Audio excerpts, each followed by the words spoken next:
Good morning traders അരീനയുടെ pre market റിപ്പോർട്ടിലേക്ക് ഏവർക്കും സ്വാഗതം. നിങ്ങളോടൊപ്പം ഞാൻ റഷീദ് തായ്ലാർ. ആദ്യമായിട്ട് ചാനൽ സന്ദർശിക്കുന്നവർ സബ്സ്ക്രൈബ് ചെയ്യാൻ ശ്രദ്ധിക്കുക. അതുപോലെ വീഡിയോ പരമാവധി ഷെയർ ചെയ്ത് നിങ്ങളുടെ ഫ്രണ്ട് സർക്കിളിലേക്ക് എത്തിക്കണം എന്നുകൂടി ഓർമ്മിപ്പിക്കുകയാണ്. അപ്പോൾ ഇന്നത്തെ പ്രീ മാർക്കറ്റ് റിപ്പോർട്ടിലേക്ക് കിടക്കാം. ഇന്ന് 2025 മെയ് 12 തിങ്കളാഴ്ചയാണ്. ഒരു ആഴ്ചയുടെ തുടക്കമാണ്. എന്തൊക്കെയാണ് ഇന്നത്തെ വിശേഷങ്ങൾ എന്ന് നോക്കാം. ആദ്യമായിട്ട് നമുക്ക് നോക്കേണ്ടത് യുദ്ധം അവസാനിച്ചു എന്നുള്ളതാണ്. തീർച്ചയായിട്ടും ഇതൊരു യുദ്ധത്തിൻ്റെ അവസാനം മാർക്കറ്റിൻ്റെ റാലിയുടെ ഒരു തുടക്കം തന്നെ ആയിരിക്കും. എല്ലാ സമയത്തും അങ്ങനെ തന്നെയാണ് കണ്ടിട്ടുള്ളത്. എവിടെ ഒരു പോസിറ്റീവ് ന്യൂസ് ഉണ്ടായിട്ടുണ്ടോ അവിടെയൊക്കെ മാർക്കറ്റ് അതിനനുസരിച്ച് പോസിറ്റീവ് മൂവ്മെൻറ്റ് കൊടുത്തൊരു ചരിത്രമാണുള്ളത്. സോ നോക്കാം ഇന്നത്തെ മാർക്കറ്റ് എങ്ങനെയാണ് പോകുന്നത്. എനിക്ക് ഉറപ്പാണ് ഇന്ന് നല്ലൊരു മൂവ്മെൻറ്റ് മാർക്കറ്റ് കാഴ്ചവയ്ക്കും എന്നുള്ളത്. കാരണം ഇൻ്റർനാഷണൽ മാർക്കറ്റിൽ ഇൻ്റർനാഷണൽ ഇൻവെസ്റ്റേഴ്സിൻ്റെ ഇടയിൽ ഇന്ത്യൻ മാർക്കറ്റിന് ഒരു വാല്യൂ കൂടി വരുന്ന ഒരു സമയമാണ്. US China issues, tariff issues നടന്നുകൊണ്ടിരിക്കുകയാണ്. ഓൾമോസ്റ്റ് അത് സോർട്ട് ഔട്ട് ആയിട്ടുണ്ട് എന്നാണ് എനിക്ക് മനസ്സിലാക്കാൻ സാധിക്കുന്നത്. എങ്കിൽ കൂടി ഇവിടെ ഇന്ത്യക്കും ചൈനക്കും അത് പോസിറ്റീവായിട്ട് തന്നെയാണ് വരിക. അതേപോലെ ഐഫോണിൻ്റെ പ്രൊഡക്ഷൻ ഇന്ത്യയിലേക്ക് ഓൾമോസ്റ്റ് ഷിഫ്റ്റ് ആയിട്ടുണ്ട്. കംപ്ലീറ്റ് അവരുടെ പ്രൊഡക്ഷൻ, ആപ്പിളിൻ്റെ കംപ്ലീറ്റ് പ്രൊഡക്ഷൻ അല്ല ഞാൻ ഉദ്ദേശിക്കുന്നത്. ഐഫോൺ എന്ന ആ ഒരു സ്പെസിഫിക് പ്രൊഡക്റ്റിൻ്റെ പ്രൊഡക്ഷനാണ് ഇന്ത്യയിലേക്ക് ഷിഫ്റ്റ് ചെയ്തിട്ടുള്ളത്. അതുപോലെ ഏഷ്യൻ സ്റ്റോക്സ്, അതായത് ഏഷ്യൻ സ്റ്റോക്സ് എന്ന് പറഞ്ഞാൽ നമ്മൾ ഇന്ത്യയും ചൈനയും ജപ്പാനും ഒക്കെ ഉൾപ്പെടുന്ന ഈ ഒരു മാർക്കറ്റ് നല്ല രീതിയിൽ കയറിപ്പോകും എന്ന് തന്നെയാണ് പ്രതീക്ഷിക്കുന്നത്. അതിനനുസരിച്ചുള്ള ഫ്യൂച്ചറിലുള്ള ഒരു മൂവ്മെൻറ്റ്, സ്റ്റോക്ക് ഓപ്ഷൻസും ഫ്യൂച്ചറും അറിയാത്തവരുണ്ടെങ്കിൽ അതിൻ്റെ ഫ്യൂച്ചറിൽ ഉള്ള മൂവ്മെൻറ്റ് നിരീക്ഷിച്ചിട്ടാണ് ഈ ഒരു പ്രസ്താവന കൊണ്ടുവരുന്നത്. സോ ഒരുവിധം ഒട്ടുമിക്ക ആൾക്കാരൊക്കെയും അത് പറഞ്ഞിട്ടുണ്ട്. ഫ്യൂച്ചറിൽ നല്ല മൂവ്മെൻ്റ് ഉണ്ട്. സോ ഏഷ്യൻ സ്റ്റോക്സ് നല്ലൊരു മുന്നേറ്റം കാഴ്ചവയ്ക്കും എന്ന് തന്നെയാണ് പറഞ്ഞിരിക്കുന്നത്. ഗിഫ്റ്റ് നിഫ്റ്റി 460 പോയിന്റിൻ്റെ ഗ്യാപ്പ് അപ്പ് ഓപ്പണിംഗ് ആണ് ഇന്ന് തന്നിരിക്കുന്നത്. അടിപൊളി മൂവ്മെൻ്റ് ആയിരിക്കും എന്ന് വിശ്വസിക്കുന്നു. അല്ലെങ്കിൽ ഇത്രയും ഗ്യാപ്പ് അപ്പ് നമ്മുടെ ഇന്ത്യൻ മാർക്കറ്റിൽ കിട്ടുകയാണെങ്കിൽ ഒരു പക്ഷേ കൺസൾട്ടേഷനിലേക്ക് പോകാനുള്ള ഒരു സാധ്യതയുണ്ട്. എന്നാലും ഞങ്ങളുടെ കമ്മ്യൂണിറ്റിയിൽ ജോയിൻ ചെയ്യാൻ താല്പര്യമുള്ളവർ ഡിസ്ക്രിപ്ഷനിൽ ലിങ്ക് ഉണ്ട്. പരമാവധി ഉപയോഗപ്പെടുത്താൻ ശ്രദ്ധിക്കുക. അതുപോലെ ന്യൂസും കാര്യങ്ങളും പരമാവധി നിങ്ങളുടെ ഫ്രണ്ട് സർക്കിളിലേക്ക് ഷെയർ ചെയ്യാനും ശ്രദ്ധിക്കണം എന്ന് ഞാൻ ഓർമ്മിപ്പിക്കുകയാണ്. അപ്പോൾ നമുക്ക് ഗ്ലോബൽ മാർക്കറ്റിലേക്ക് ഒന്ന് നോക്കുകയാണെങ്കിൽ US മാർക്കറ്റ് ഒരു സമ്മിശ്ര പ്രതികരണമാണ്. പക്ഷേ യൂറോപ്യൻ മാർക്കറ്റ്, US മാർക്കറ്റാണ് ലേറ്റസ്റ്റ് ക്ലോസ് ആയിട്ടുള്ളത്. യൂറോപ്യൻ മാർക്കറ്റ് നല്ല സൂപ്പറായിട്ട് ഗ്രീനിലാണ് അവസാനിച്ചിരിക്കുന്നത്. ഏഷ്യൻ മാർക്കറ്റിലേക്ക് നോക്കാൻ ജപ്പാനും ചൈനയും രണ്ടും പോസിറ്റീവായിട്ട് തന്നെയാണ് അവസാനിച്ചിരിക്കുന്നത്. സോ നമുക്ക് എന്തായാലും പ്രതീക്ഷയോടുകൂടി തന്നെ നോക്കാം. ഇനി ഗിഫ്റ്റ് നിഫ്റ്റിയിലേക്ക് വരികയാണെങ്കിൽ ഗിഫ്റ്റ് നിഫ്റ്റി ഇന്നലെ ക്ലോസ് ചെയ്തത് 24,082 ഇന്ന് ഓപ്പൺ ആയത് 24,406 324 പോയിന്റിൻ്റെ ഒരു ഗ്യാപ്പ് അപ്പ് ഓപ്പണിംഗ് ആണ് ഇന്ന് കിട്ടിയത്. അവിടെ നിന്ന് മാർക്കറ്റ് സ്ട്രൈറ്റ് കയറിപ്പോയത് 24,530 124 പോയിന്റിൻ്റെ ഒരു മുന്നേറ്റമാണ് ഇതിൽ കിട്ടിയിരിക്കുന്നത്. സോ സൂപ്പറാണ്. മാർക്കറ്റ് നല്ല പവർഫുള്ളായിട്ട് കയറി വരുന്നുണ്ട്. എല്ലാവരും റെഡി ആവുക. നമുക്ക് അടിപൊളിയായിട്ട് പ്രോഫിറ്റുകൾ എടുക്കാം. ദെൻ മറ്റ് കമ്മോഡിറ്റിയിലേക്ക് പോവുകയാണെങ്കിൽ ക്രൂഡ് ഓയിൽ പ്രൈസ് ഇൻക്രീസ് ആയിട്ടുണ്ട്. $61.27 വന്നിരിക്കുന്നത്. ഗോൾഡിൻ്റെ പ്രൈസ് ഇൻക്രീസ് ആയിട്ടുണ്ട്. $3,270 ഇപ്പോഴുള്ള പ്രൈസ്. $3,500 ഇത് എത്തിയിരുന്നു. അവിടെ നിന്നാണ് തിരിച്ചിറങ്ങി വന്നത്. ബിറ്റ്കോയിൻ്റെ പ്രൈസ് ചെറിയ രീതിയിൽ ഇടിയാണ് ചെയ്തത്. പക്ഷേ ഇതിപ്പോൾ $1,03,633 വന്നിരിക്കുന്നത്. $1,00,000 എന്ന് പറഞ്ഞാൽ അത്യാവശ്യം 85 ലക്ഷത്തിൻ്റെ മുകളിലായി. 1 കോടി രൂപയൊക്കെയാണ് ഒരു ബിറ്റ്കോയിൻ്റെ പ്രൈസ്. ഏകദേശം എനിക്ക് തോന്നുന്നു 2008-2010 ആയ സമയത്ത് ഒരു $10 ഉണ്ടായിരുന്ന ഒരു സംഭവമാണിത്. എന്തായാലും ഒരു സംഭവം തന്നെയാണ് ബിറ്റ്കോയിൻ എന്നുള്ളത്. USD/INR റേറ്റ് മാറ്റമില്ലാതെ 85.36 തന്നെ തുടരുകയാണ്. തീർച്ചയായിട്ടും ഇന്നത്തെ ഈ ഒരു ന്യൂസ്, അതായത് യുദ്ധം അവസാനിച്ചു എന്നുള്ളത് ഫോറിൻ ഇൻവെസ്റ്റേഴ്സിൻ്റെ പണം ഇന്ത്യയിലേക്ക് എത്തിക്കുക, അതുവഴി ഇന്ത്യൻ രൂപയുടെ മൂല്യം മെച്ചപ്പെടും എന്ന് തന്നെയാണ് പ്രതീക്ഷ.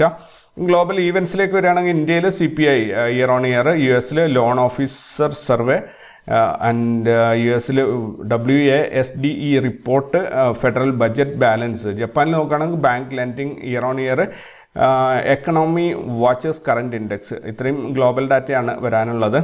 യൂറോപ്യൻ സൈഡിൽ നിന്നുള്ള ഡാറ്റ അപ്ഡേറ്റ് ആയിട്ടില്ല.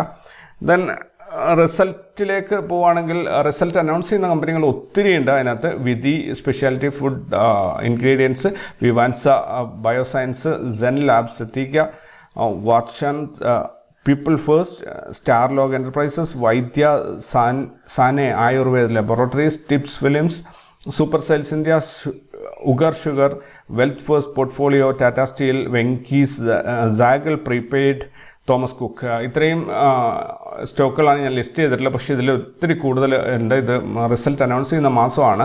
സോ അത് നിങ്ങളൊന്ന് കൃത്യമായിട്ട് നോക്കിക്കോളുക നിങ്ങൾ സ്റ്റോക്ക് ഹോൾഡ് ചെയ്യുന്ന ആളാണെങ്കിൽ. എഫ്&ഒ ബാനിൽ വന്നിരിക്കുന്നത് CDSൽ മലപ്പുറം, RBL ബാങ്ക് 3 സ്റ്റോക്കുകളാണ്. ദെൻ ഇന്നലത്തെ ഇൻസ്റ്റിറ്റ്യൂഷണൽ ആക്ടിവിറ്റീസ് നോക്കുകയാണെങ്കിൽ 9-ാം തീയതി ഫോറിൻ ഇൻസ്റ്റിറ്റ്യൂഷൻസ് 3798 കോടിയുടെ സെല്ലിംഗ് ആണ് ചെയ്തത്. ഡൊമസ്റ്റിക് ഇൻസ്റ്റിറ്റ്യൂഷൻസ് 7277 കോടിയുടെ ബൈയിങ് ആണ് ചെയ്തത്. മൊത്തത്തിൽ 3479 കോടി രൂപയുടെ നിക്ഷേപം ഇന്ത്യൻ മാർക്കറ്റിൽ എത്തിയതായിട്ടാണ് കാണുന്നത്. ഇനി സെക്ടറൽ പെർഫോമൻസിലേക്ക് പോവുകയാണെങ്കിൽ ഒട്ടുമിക്ക സെക്ടറുകളും ഗ്രീനിലാണ് റെഡിലാണ് അവസാനിച്ചത്. Nifty media, Nifty PSU bank, ഈ 2 സെക്ടറുകളാണ് ഗ്രീനിൽ അവസാനിച്ചിട്ടുള്ളത്. ദെൻ നമുക്ക്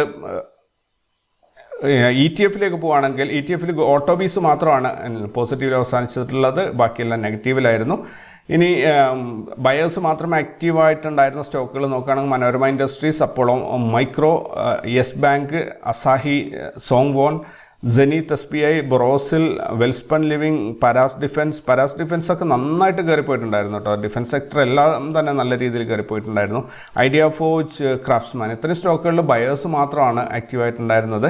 എന്നാൽ സെല്ലേഴ്സ് മാത്രം ആക്റ്റീവായിട്ടുണ്ടായിരുന്ന സ്റ്റോക്കുകൾ കഴിഞ്ഞ ദിവസത്തെ poly medicure, AGI infra, medico remedies, Parshvanath, Suryoday small finance bank, art Nirman, Jullundur motor, Hind Prakash industries, Muthoot micro, Seagull India, ഇത്രയും സ്റ്റോക്കുകളാണ് സെല്ലേഴ്സ് മാത്രം ആക്റ്റീവായിട്ടുണ്ട്. ഇത് അത്യാവശ്യം 10%, 8%, 11% ഒക്കെ ഇറങ്ങിപ്പോയ സ്റ്റോക്കുകളാണ് ഞാനിപ്പോൾ വായിച്ചത്. ദെൻ നിഫ്റ്റിയുടെ പെർഫോമൻസ്, കഴിഞ്ഞ ദിവസത്തെ പെർഫോമൻസ് നോക്കുകയാണെങ്കിൽ കഴിഞ്ഞ ദിവസം നിഫ്റ്റി 72 പോയിൻറ്റ് മുന്നേറ്റത്തിൽ 24,008 അവസാനിച്ചത്. ദെൻ ഈ ആഴ്ചയിൽ ഇപ്പം ഇന്ന് തിങ്കളാഴ്ചയാണ്, ഇന്ന് സ്റ്റാർട്ടാവുന്നേ ഉള്ളൂ. അതുകൊണ്ട് തന്നെ കൃത്യമായ ഡാറ്റ എത്ര പോയിന്റ് കയറി എന്നുള്ളത് ഇനിയും വരുന്ന ദിവസങ്ങളിലാണ് അറിയേണ്ടത്. ഈ മാസത്തിൽ മെയ് മാസത്തിൽ 334 പോയിന്റിൻ്റെ നഷ്ടമാണ് നിഫ്റ്റിക്ക് ഉണ്ടായിരിക്കുന്നത്. ഇനി ഇന്ന് തൊട്ട് ഈ നഷ്ടമെല്ലാം നികത്തി നിഫ്റ്റി മുകളിലോട്ട് കയറും എന്ന് ഞാൻ പ്രതീക്ഷിക്കുന്നു. അതിൻ്റെ ഇടയിൽ പട്ടാണികൾ വന്ന് ചൊറിയാതിരുന്ന അവധി നമ്മൾ ബോർഡറിൽ എപ്പോഴും അവരൊരു തലവേദനയായി മാറുന്നുണ്ട്. അപ്പോൾ പട്ടാളക്കാർ ചൊറിഞ്ഞുകൊണ്ടിരിക്കുമ്പോൾ അവർ തിരിച്ചടിച്ച് കഴിഞ്ഞാൽ അവിടെ വീണ്ടും ചെറിയ ഇഷ്യൂസ് ഉണ്ടാവും. അത് നമ്മുടെ മാർക്കറ്റിനെ ബാധിക്കും. കാരണം പാകിസ്ഥാൻ മാർക്കറ്റ് എന്ന് പറയുന്നത് അവർക്കതൊരു വിഷയമേ അല്ല. കാരണം അവിടെയുള്ള മാർക്കറ്റ് ഒരു ദിവസം 8% ഇടിഞ്ഞു പോയിട്ടുണ്ട് ഈ വാറിൻ്റെ സമയത്ത്. പക്ഷേ നമ്മുടെ മാർക്കറ്റ് സ്റ്റേബിളായി നിന്നതാണ്. അതേപോലെ ഇൻ്റർനാഷണൽ മാർക്കറ്റിൽ നിന്നുള്ള നിക്ഷേപങ്ങൾ ഇന്ത്യൻ മാർക്കറ്റിൽ വളരെ കൂടുതൽ വരുന്നതാണ്. അപ്പോൾ ഒരു സാഹചര്യം, ചുറ്റുപാടുകൾ ശാന്തമായിരിക്കേണ്ടത് നമ്മുടെ ഒരു നിർബന്ധമാണ്. പക്ഷേ പട്ടാണികൾക്ക് അല്ലെങ്കിൽ പാകിസ്ഥാനികൾക്ക് അത്തരമൊരു നിർബന്ധമൊന്നുമില്ല. അവർക്ക് ഏത് രീതിയിലും, പ്രത്യേകിച്ച് അവർക്ക് ചിന്തിക്കുന്നതിന് മുമ്പേ ആക്ട് ചെയ്യുന്ന ഒരു തരം ജനങ്ങളാണ്. അപ്പോൾ അവരുടെ ഗൾഫിലൊക്കെ ഉണ്ടായവർക്ക് അറിയുന്നതായിരിക്കും. അപ്പോൾ അവർക്ക് അവിടെ സ്റ്റോക്ക് മാർക്കറ്റ് ഇടിയുന്നതോ ഒന്നും തന്നെ അവർക്കൊരു വിഷയമല്ല. അവർ തോന്നുന്നത് പോലെ ചെയ്തുകൊണ്ടേയിരിക്കുന്ന ഒരു തരം ആൾക്കാരാണ്. അപ്പോൾ ബോർഡറിൽ കയറി അവരിങ്ങനെ ചൊറിഞ്ഞുകൊണ്ടിരിക്കുമ്പം ഇവിടുന്ന് പട്ടാളക്കാർ എന്തെങ്കിലും തിരിച്ചടിക്കും.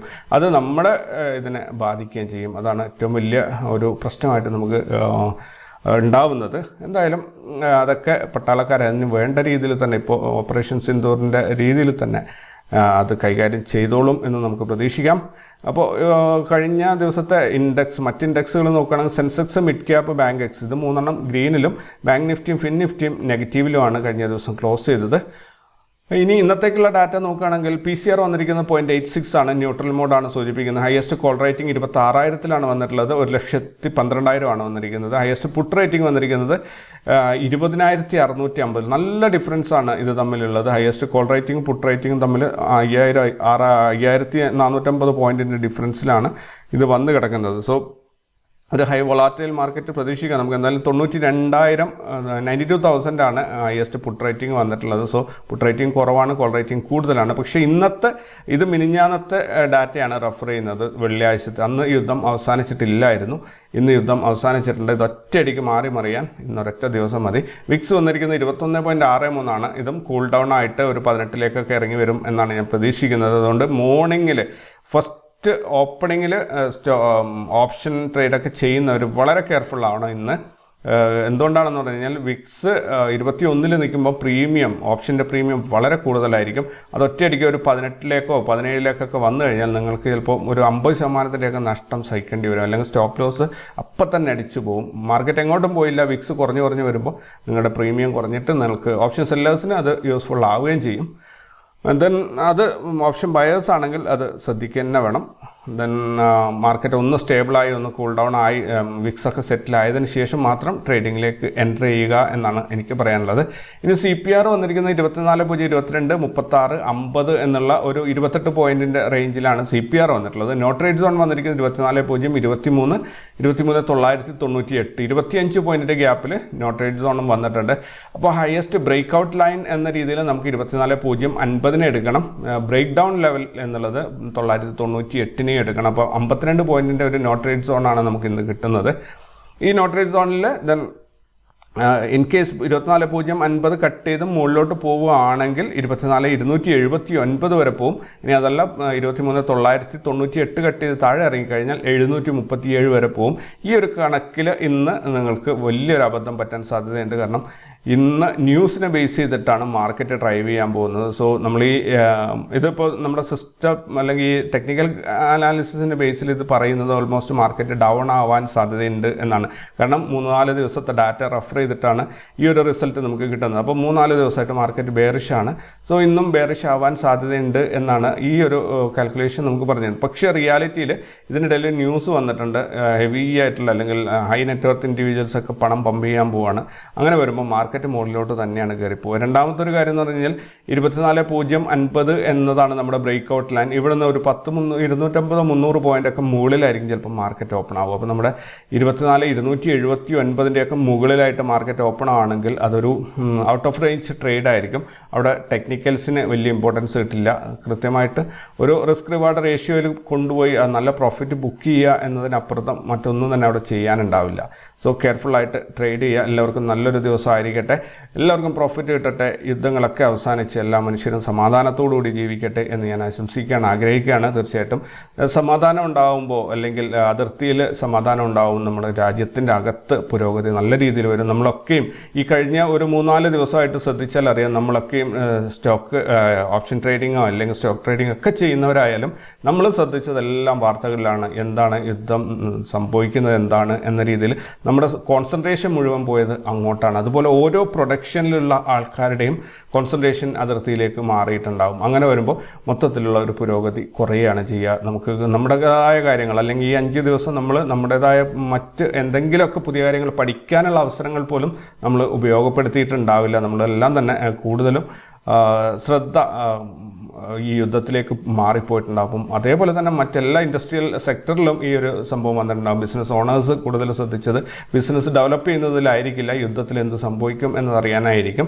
അങ്ങനെയുള്ള ഒരുപാട് കാര്യങ്ങളുണ്ട്. അപ്പം യുദ്ധങ്ങളൊക്കെ പോയി നല്ല സമാധാനത്തിൽ എല്ലാം മുന്നോട്ട് പോകട്ടെ എന്ന് ഞാൻ പ്രാർത്ഥിക്കുകയാണ്.